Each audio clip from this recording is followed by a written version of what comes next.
Hello बच्चों, तो चलिए प्रश्न देखते हैं। और हमारा प्रश्न है सोडियम नाइट्रोप्रोसाइड Na2FeCN6NO, ठीक है, डैश के निर्धारण के लिए प्रयोग किया जाता है तथा डैश यौगिक बनता है। तो यहाँ पर हमें बात की गई है कि जब हम सोडियम नाइट्रोप्रोसाइड की अभिक्रिया करवाते हैं तो इसकी अभिक्रिया किस तत्व के निर्धारण के लिए प्रयोग किया जाता है इसको, और साथ में कौन सा यौगिक यहाँ पर बनेगा।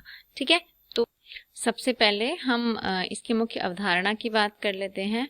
तो यह जो अभिक्रिया है सोडियम नाइट्रोप्रोसाइड की अभिक्रिया है, तो हम यहाँ पर लिख लेंगे सोडियम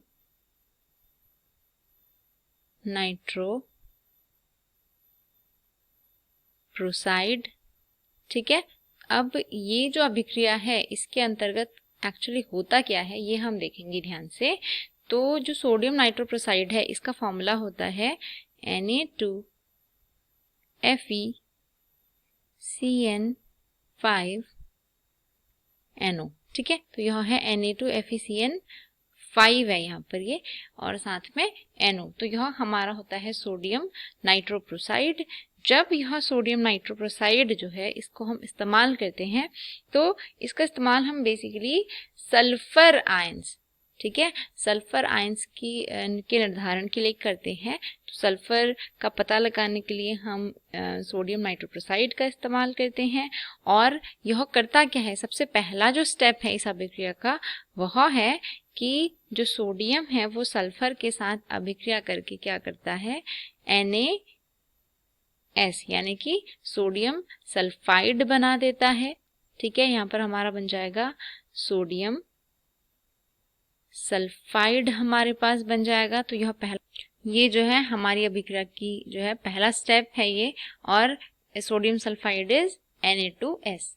ठीक है, अब जब हम इस Na2S की यानी कि इस सोडियम सल्फाइड की अभिक्रिया करवाते हैं इस सोडियम नाइट्रोप्रोसाइड के साथ, तो देखिए क्या होता है।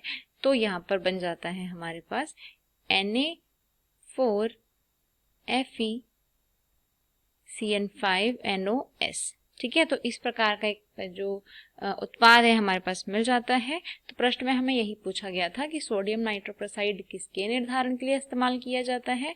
तो यहाँ पर है सल्फर, तो हम लिख सकते हैं कि यह सल्फर के इस्तेमाल के लिए सल्फर के निर्धारण के लिए इस्तेमाल किया जाता है।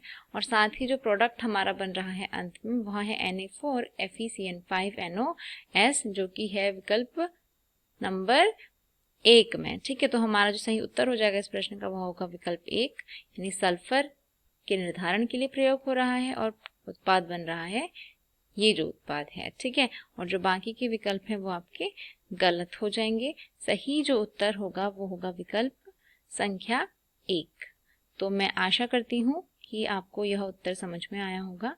धन्यवाद।